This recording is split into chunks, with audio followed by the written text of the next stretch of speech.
मैंने रीटारगेटिंग के बारे में आपको बता दिया। अब बारी है रीटारगेटिंग के लिए एफबी एड्स में ऑडियंस कैसे बनाई जाए। अगर आपको रीटारगेटिंग नहीं भी करनी फिर भी कस्टम ऑडियंस का आपको पता होना चाहिए। ये ऐसे ऑडियंस सेट्स भी हो सकते हैं जिनके साथ आप इंटरेक्ट पहली बार करने जा रहे हैं। देखिए एफबी ऑप्शन देता है ऑडियंस को टारगेट करने का उनके डेमोग्राफिक के बेसिस पर, जिसमें कवर होता है education, relationship, work, life events. इसके अलावा आप इंटरेस्ट बेस्ड टारगेटिंग कर सकते हैं जिसमें बहुत सारी कैटेगरीज आ जाती हैं, जैसे कि technology, food and drinks, shopping, entertainment, hobbies, fitness. और आखिरी ऑप्शन है बिहेवियर का, जिसमें मोबाइल डिवाइस यूजेज आ जाती है, कंज्यूमर क्लासिफिकेशन आ जाती है, परचेज बिहेवियर आ जाता है।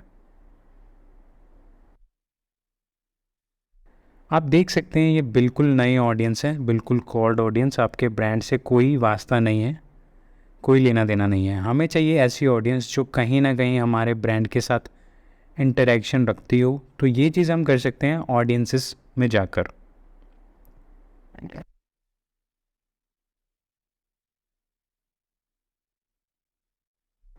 क्रिएट ऑडियंसेस पर क्लिक करें और कस्टम ऑडियंस सेलेक्ट करें।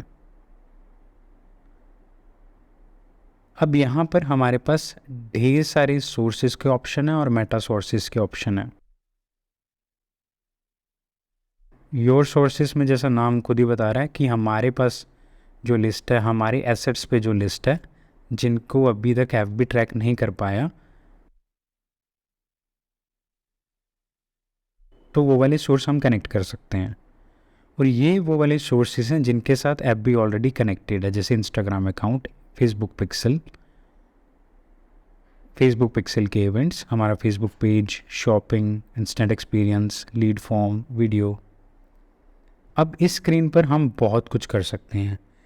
हम कस्टमर लिस्ट अपलोड कर सकते हैं। मान लीजिए आपके पास आपके कस्टमर का पोटेंशियल लीड्स का बहुत बड़ा डेटाबेस ऑलरेडी पड़ा है, नंबर के फॉर्म में, ईमेल एड्रेस के फॉर्म में।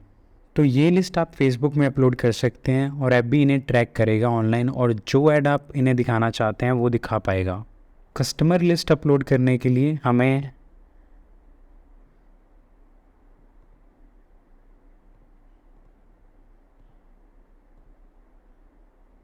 क्लिक करना होगा कस्टमर लिस्ट पे। कुछ ऐसी ऑप्शन आपके सामने आएगी। तो ये सारे आइडेंटिफायर्स हैं जिसके थ्रू फेसबुक कस्टमर को मैच करता है, कस्टमर आइडेंटिफाई करता है कि ये फेसबुक पे कौन सी आईडी के साथ है।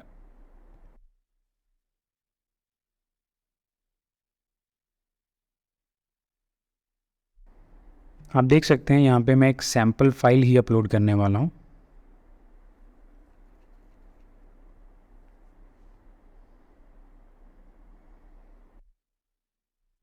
एक बार मैं खोल के दिखा देता हूँ इसमें होता क्या है। तो इसमें हम ईमेल अपलोड कर सकते हैं, फ़ोन अपलोड कर सकते हैं,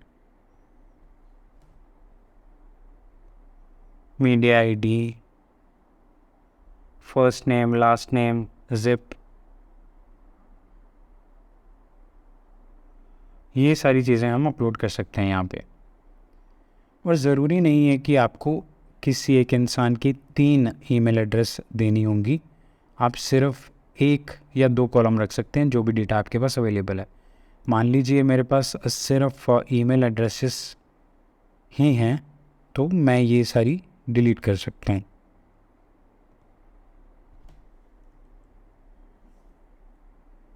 मेरे पास फ़ोन भी पड़ा तो मैं ये बाकी सारा डिलीट कर देता हूँ क्योंकि मेरे पास बाकी और कोई चीज़ है ही नहीं।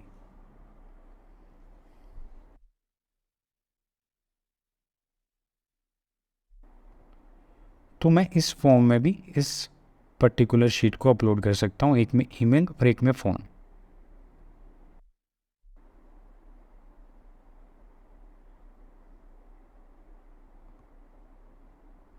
तो आप देख सकते हैं इस शीट से फेसबुक ने ऑटोमेटिकली ये सारे डेटा कैप्चर कर लिए हैं, email address, age, zip, surname, phone number.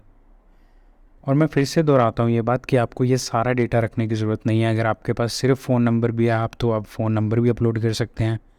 अगर आपके पास सिर्फ ईमेल एड्रेस है तो आप ईमेल एड्रेस भी अपलोड कर सकते हैं।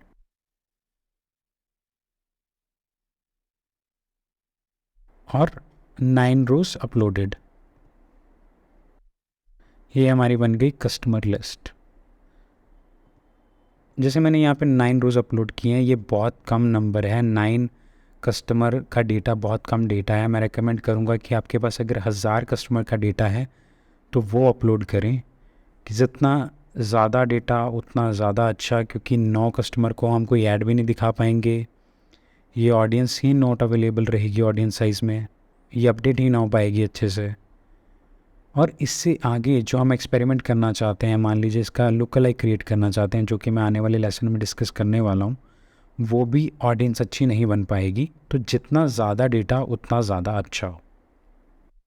इस ऑडियंस का आप अच्छे से यूज़ कर सकते हैं, चाहे आप इनको किसी ऐड से एक्सक्लूड कर सकते हैं कि बाकियों को दिखे, इन लोगों को ऐड ना दिखे, या फिर इनकी लुक अलाइक बनाई जा सकती है, या फिर ये डेटा पूल ही बहुत बड़ा है कि सिर्फ इन लोगों को मुझे ऐड दिखानी है, बाकी और किसी को नहीं दिखानी ऐड। तो ये कस्टमर लिस्ट बहुत जगह यूज़ हो सकती है। उसके अलावा लोग जो आपकी वेबसाइट पर आ रहे हैं, ये पिक्सल के थ्रू ट्रैकिंग हो पाएगी। हम उसकी भी एक कस्टम ऑडियंस बना सकते हैं। मान लीजिए मैं चाहता हूँ जो भी मेरे कॉन्टैक्ट पेज पे आया है,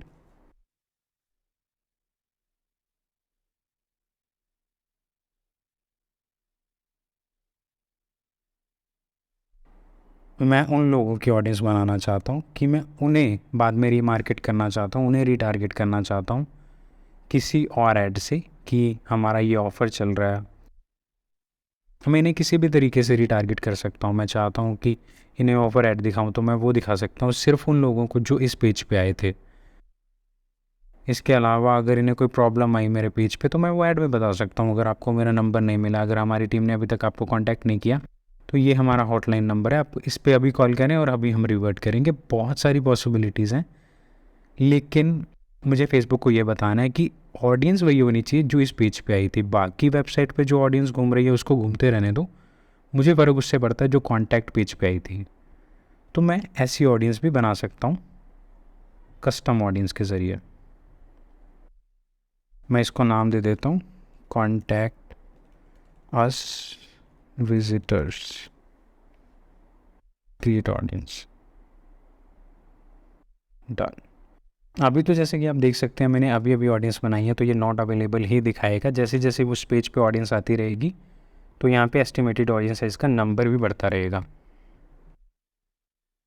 इसके अलावा आप ऐसी ऑडियंस बनाना चाहते हैं जिन्होंने आपकी वेबसाइट पे कोई स्पेसिफिक एक्शन लिया है, तो आप वो भी कर सकते हैं।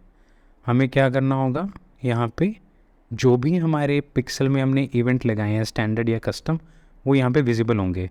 जैसे मैं चाहता हूँ कि जिन्होंने कंटेंट व्यू किया उनकी अलग से ऑडियंस बने, ताकि मैं उन्हें अलग तरह की ऐड दिखा सकूँ, तो मैं वो वाली ऑडियंस भी बना सकता हूँ। मैं यहाँ पे लिख सकता हूँ व्यू कंटेंट ऑडियंस।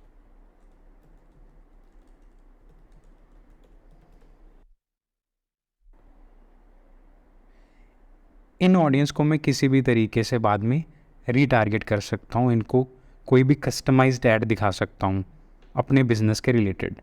इसके अलावा अगर आपको कोई फेसबुक पेज की ऑडियंस बनानी है तो आप वो बना सकते हैं, पीपल हु करेंटली लाइक और follow your page, everyone who engaged with your page, anyone who visited your page. ये सारे ऑप्शन हमारे पास अवेलेबल रहते हैं। जैसी ऑडियंस आपको पसंद है वो आप बना सकते हैं। सेम बात लागू होती है हमारे इंस्टाग्राम अकाउंट पे।